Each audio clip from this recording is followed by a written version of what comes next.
On essaye de savoir comment on peut aider et c'était une manière, de participer au grand mouvement de solidarité.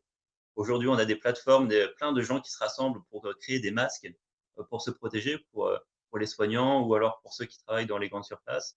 Nous, voilà, c'était notre manière de contribuer à cette solidarité.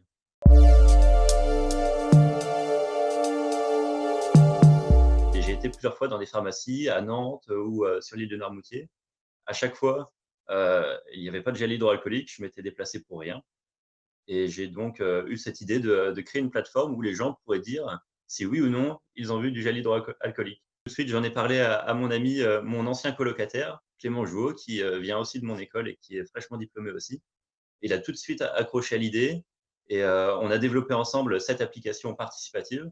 Lui s'est occupé du code et moi, je me suis occupé de chercher, les bases de données, la liste de toutes les pharmacies françaises pour pouvoir, les mettre sur notre carte interactive. Alors on a fait ça très, très rapidement. On l'a développée en 3 soirs, cette application, à distance, confinement oblige et début de semaine dernière, on l'a partagée sur les réseaux sociaux. Ça a été repartagé, repartagé et aujourd'hui, on voit que des gens, de Lyon, de Paris ou même, de l'autre bout de la France, participent à cette carte en indiquant s'ils ont trouvé du gel hydroalcoolique dans leur pharmacie. On va sur internet, on tape, «où-trouver-du-gel.com», on arrive sur, cette carte interactive où on peut zoomer, pour trouver la pharmacie près de chez soi.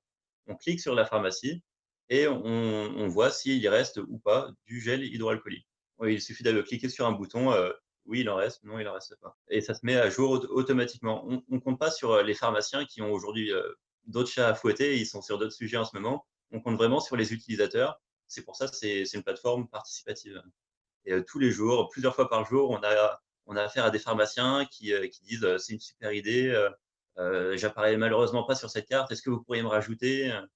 Et même, des clients qui partagent et qui veulent être ambassadeurs et qui veulent partager, ce site sur les réseaux sociaux ou dans leurs médias locaux.